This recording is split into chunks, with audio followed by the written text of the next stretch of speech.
All right, guys, we're going to quickly talk about free fall. We're going to get into more details about this in projectile motion, probably in February.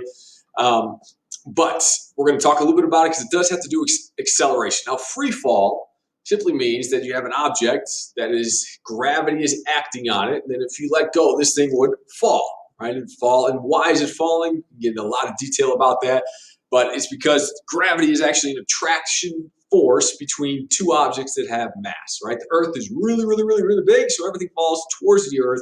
We typically, in our frame of reference, say that that's down.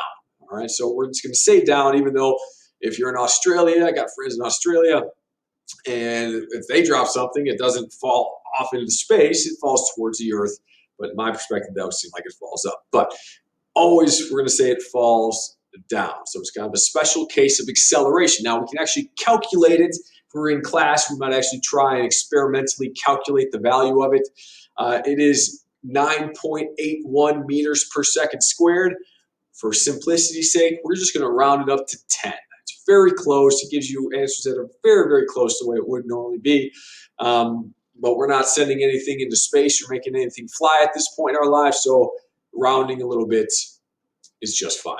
All right, so we're going to round it to 10. Now, we have to understand how we're going to use that, all right, because we're going to use it for acceleration problems, all right? And so gravity is also an acceleration. It's a force, and we're going to see that in the next unit too, but it's acceleration of 10 meters per second squared. Now, what we're going to do is we're going to consistently assume that our system is this. All the system means is what I'm observing right now, and I'm going to actually identify my coordinate grid to say what direction is positive and what direction is negative. For all of our free fall gravitational problems, we're going to assume that up is positive, to the right is positive, which would mean down, and to the left are negative. So we're going to assume actually that acceleration due to gravity is going to be negative 10 meters per second squared. We're going to use that value every problem. Sometimes it might mean we have a negative velocity. That's totally fine because all it means is that it's traveling downward at whatever meters per second that is. We're going to use negative, and I'll show you why. All right, so no matter where an object is, so if I had a ball here, and all right, let's say this was the trajectory that it traveled. All right, my velocity as I throw it up in the air is this way. Right, it makes sense. I take a ball, I toss it way up in the air. It's moving upwards, right? Because I just added velocity to it with force, and now it's going upwards, and that has a velocity, and in this case, it would be a positive velocity. So what way is my acceleration due to gravity acting? Acceleration due to gravity is going to be going down when I'm here, when the object is right here, all right, that velocity vector will now be a little bit smaller.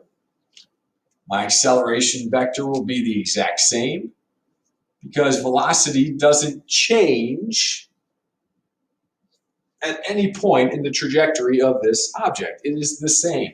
When I get to the top here, for an instant, and this is important, for an instant, my velocity equals 0. I have no velocity for an instant. At the very peak, that instantaneous moment is there, we're saying it has 0 velocity. That's going to be important for solving problems, especially in projectiles. But at that point, what's the acceleration vector? It's the exact same. Acceleration is still acting downward at the same rate. It does not change. It's still negative 10, pulling it back down. That's why it slows down, right? We talked about that all unit. If they have the same sign, right, this is negative, negative, negative, it's going to be slowing down. That makes sense. We take a ball, we throw it in the air, it slows down because it's velocity going up, and the acceleration vectors are in opposite directions. It slows down. So velocity is moving up, it's getting smaller and smaller, it gets to the top, my acceleration vector remains the same. So then if I go back the other direction, now, hey, what direction is my velocity going? Now it's going down now. Hey, what direction is my acceleration going? It is also going down at the same rate. But now, because it's down, that's a negative velocity. All right, then we get all the way back down here, and that velocity vector is now larger. My acceleration vector is still the same. And because they have the same sign, it's getting faster and faster, which is why, again, throw a ball up in the air, get slower, slower, slower until it hits its peak. It's 0 meters per second at the peak for that instant, and then starts increasing its speed back downward because it's traveling downward. Down is negative, and my acceleration vector, due to gravity, is also down. It does not change. It's the same thing if I throw a football, okay, shoot a cannon. Acceleration is always pulling it down the entire way at the same rate the entire time it's in the air. That's really, really important because people get confused and thinks it changes, or that, because the question will be, and I guarantee you this will be on your test, probably even on your final. What is the acceleration of the object at the peak? It's -10. It's still acting on it. It does not change just because it's stopped for that instant at its peak. All right, cannot stress that enough. It is the same at the entire point in any trajectory. We're not going to do problems like this until we get to accelerate or projectiles. We're going to do problems where it's like, oh, it's a cliff, and I'm going to just drop the ball downwards. All right, so my acceleration is going to be negative. It's going to be -10. All right, -10 meters per second squared. All right, it's going to be downward. So my velocity then is going to be negative. All right, it's going to be negative because it's going downward. So we'll do a couple problems just called dropping problems. And because down is negative, it's going to get faster and faster because our acceleration is negative.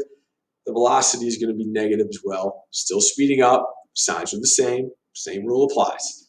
All right, so that is free fall. There'll be some problems. I'll get another video with a free fall problem to kind of walk through that because there's kind of, again, some implicit givens that are understood in the problems that are not given to you explicitly. So check those out, and that should give you some help here right before the end of the unit.